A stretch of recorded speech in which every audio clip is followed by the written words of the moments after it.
What is going on, everyone? My name's Andy. Welcome back to another FPL video, and today is the team selection game week preview series. This is for game week 9, of course. The international break is almost over and we're back into the normal content schedule. So I'm going to take you through how I did in game week 8. Obviously it was a little while away now, so I won't go into that too much.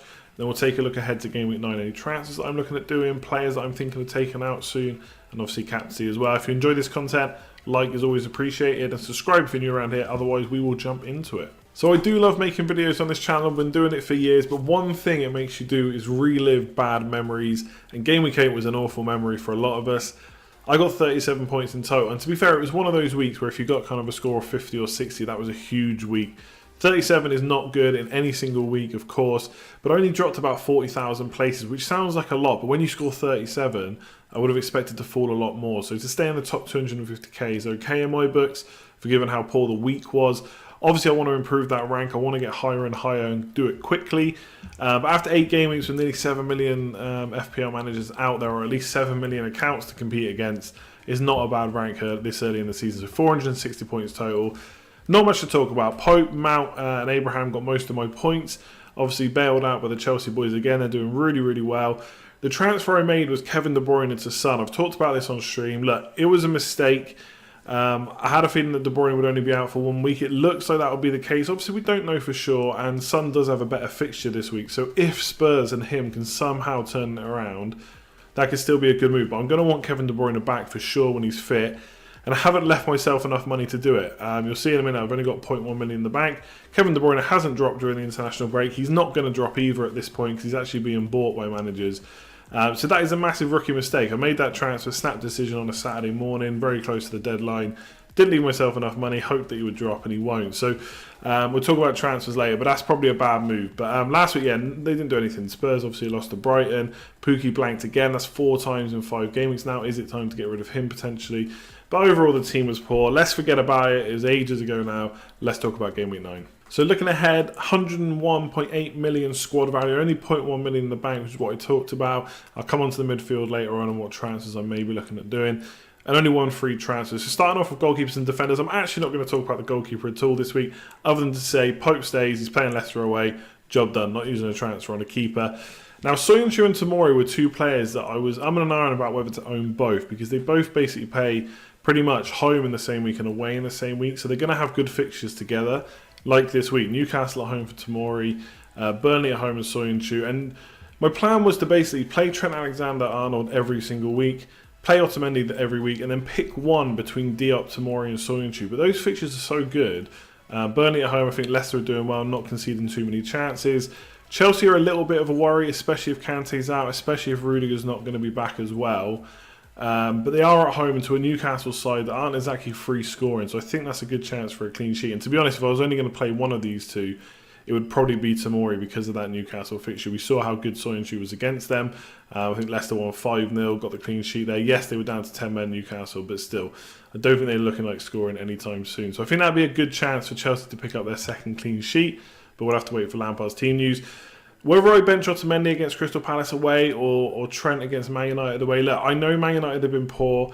We'll have to see who's back. Apparently Martial is going to be back in training. I don't think he's going to play, but we'll have to wait and see.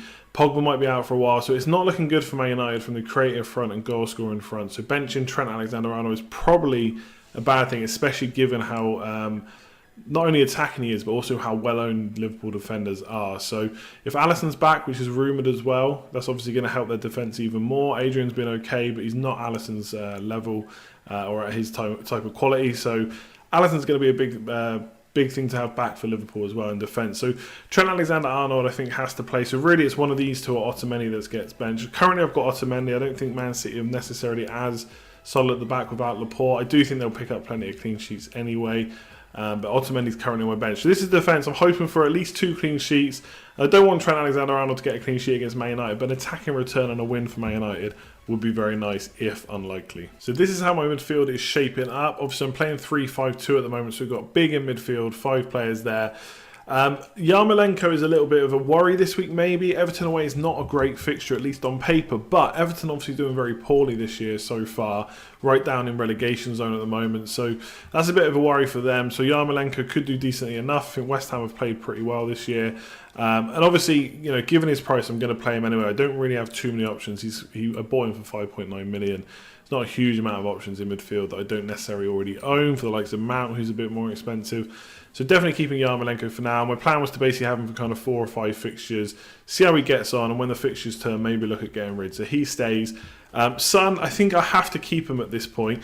1, because I can't afford just to get De Bruyne back in. 2, because he's got a better fixture. And 3, I think I need 2 free transfers for next week. And I kind of come on to that a bit more when I show you the whole team.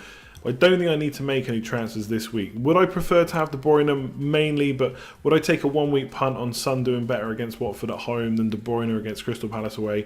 Quite possibly. Obviously, there's no guarantee that De Bruyne plays. There's no guarantee that he plays a good amount of minutes even if he starts. Just back from injury, they're not going to want him to get another injury and miss even more games. But on the flip side, Son's going to have played international break, long distance for him to travel to play his games, and there is a chance he'll get rested as well. So my original reason to have someone like Son or have someone from Spurs was to captain them, and I think I've basically been put off that just in case he doesn't play, but I'm happy enough just to play him, and if I need to get a sub off the bench like Otamendi, who I was even thinking about playing anyway, it's not the end of the world. And really that's what I should have done last week. I should have kept De Bruyne and just taken any points off the bench, but I've not done that. I can't keep worrying about that. Son stays. Salah, it looks like he's going to be fine. Obviously picked up a knock in the last game week, but should be fine to face Man United. I'm not going to captain him. Yes, again, Man United have not been great, but they've not been giving up a huge amount of chances. Defensively, they've been doing okay. They just can't score, and obviously that creates problems because then the pressure kind of piles on. If the other team nick a goal, then they just sit back. So Man United defensively have been okay. Will Liverpool win that game? Probably. Will they smash Man United? I'm not so sure about that. I'm not expecting too many points from Salah, so no captain for him. Mason Mount, obviously great form, great price. He stays. Newcastle at home, decent fixture. Do I expect them to score 5 like Leicester did at home? Not necessarily, but one thing Chelsea can do, even if they can't keep clean sheets, is score goals. They're only 2 goals behind Liverpool for the whole season. Given that Liverpool you'd see as a more attacking team, that's pretty decent return. And then lastly, it's Sterling. Now, he hasn't done very well, to be fair, for his price since the hat-trick in game week 1. I think he's only scored about 28 points since. A lot of people pointing that out. Do I want to get rid of him? The question I'm asking myself is, do I think Sterling is now a bad player? Do I think that he's suddenly going to get no points? Probably not going forward, but there is that worry that he's playing quite wide on the left. Will that change? I don't think so at the moment. If Mendy's injured, he's not going to provide the width. Sané's not there either to do that. So Sterling might have to stay out on that left side, and that is probably a little bit of a problem. But I just think with their upcoming fixtures, I think they've got 2 home games after Crystal Palace away. I don't think it's the time to get rid of Sterling. Even if he's played in both international matches, I don't think he's had to exert that much energy against Bulgaria. It's a bit of a walkover for England. So Sterling's going to stay for me for now. My longer term plan for him is potentially to get both Salah and Mane when Liverpool fixtures get a bit better. And I know what people are saying. These fixtures they got coming up, Man United away, Man United aren't in great form. Spurs at home, Spurs aren't in great form. I agree, it's probably not the time to necessarily use transfers to get rid of Salah and Mane, but I also not necessarily sure it's the time to double up. So I might wait until after the couple of home fixtures Sterling's got and then maybe look at getting rid of him. But midfield I think looks pretty solid. If Son can come away with some returns, I'll consider that a win. But long term, if it's between him or De Bruyne, I'm obviously going to choose De Bruyne again. So here's the full team. Got Otamendi on the bench for sub. Obviously Greenwood's no good. He's just not going to start games. And Diop's got Everton away, so not really expecting a clean sheet there. Pukki and Abraham up front. Now, Abraham, I keep saying, is probably one of the most informed strikers. Probably the first one I would put on a wildcard team sheet right now, even ahead of Callum Wilson.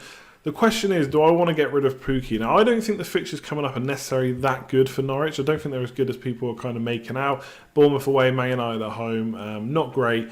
And they don't have like a really nice run of home fixtures against easy teams. So I don't know if Pukki's going to get too many points going forward.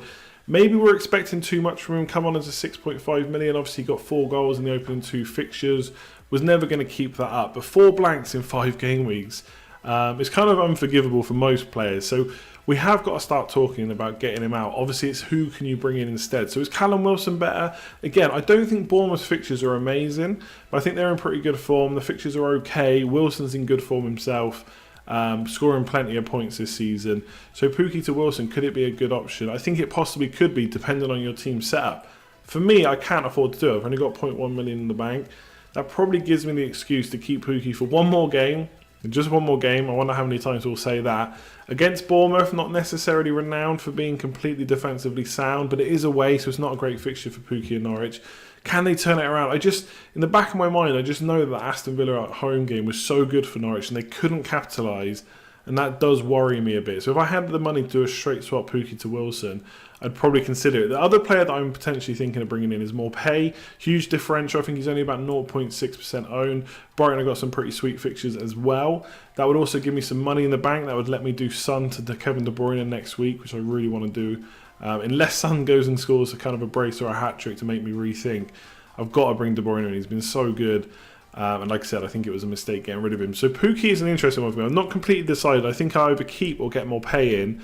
And then thinking ahead to kind of transfers down the line, Salah to Mane is another way I can get money. I think Mane looks like he's going to be able to keep up with Salah. I think there's always going to be those weeks where Salah goes nuts, Mane gets nothing, and the next week Mane goes nuts and Salah gets nothing. I think you've just got to pick one and stick with it. But if you're like me and you're struggling for a bit of team value, then Salah to Mane to save 0.8 million is something that I might look at. Now, one thing that the eagle-eyed of you will know, if I do Salah to Mane this week, that gives me enough money to do Pukki to Wilson as well. But for a -4 hit to take out Salah and Pukki, that doesn't sound right to me. In the back of my mind, you're taking out Salah, who can be great against anyone. You're taking out Pukki, who we've seen be good. He might not be. And using 4 points to do it, I'm not sure about that. But the next week, if we've got 2 free transfers, Salah to Mane could fund Son to Kevin De Bruyne, could fund me getting Wilson instead up front, maybe. It's something to think about. But that's kind of what's going on in my head. I'm thinking I give this team one more week. I see how Son performs, if at all. I see how Pukki does, and then they're my prime 2 to get rid of. And if I need to fund them, then Salah out for Mane could be the way to do it. But I do like the idea of Morpay, and I might do it. Pukki to Morpay, I think it's a bit of differential. Morpay's got 3 nice fixtures, only cost 6 million. So it's a good little differential there. So that's on my mind. So not set my transfers in stone just yet. That's kind of what I'm thinking. But for this week, I'll stick with the team. I've actually not listed the captain on there, which is a mistake from me. But it's going to be Abraham. I think I've talked myself into that. He scored so well this year. Chelsea are just not struggling for goals at all. I'm not happy with captaining Salah. I'm not happy with captaining Sterling against Crystal Palace, and with Son worries about international break, I'm not happy about captaining him either. So it kind of leaves me with Mount or Abraham. I think both are good options, but I'm going to go for Abraham. And he will be my captain. I just don't see how I'm going to talk myself out of that at this point. You never know. There's a few good days towards or before the game week, so it could happen. But right now, Abraham is definitely my captain. So that is it for this video. Hopefully you enjoyed it. If you did, support is always appreciated. Make sure to give it a like. Tomorrow we're back to the preview, so less about my team and more about kind of key topics and questions that you guys come up with. So look out for a tweet about that on Twitter. Make sure you're following if you're not already. If you are new around here, make sure to click subscribe, click that bell so you know when all the videos are going live. And lastly, if you've got anything to say about my team, anything you may think I've missed, what do you think about my transfer potential options? Do I need to get De Bruyne in this week? Is Morpay a good option? Let me know in the comments below. Always interested in hearing your thoughts. Otherwise, I'll leave it there. Like, comment, share, subscribe, all that good stuff. I'll catch you next time. Cheers all.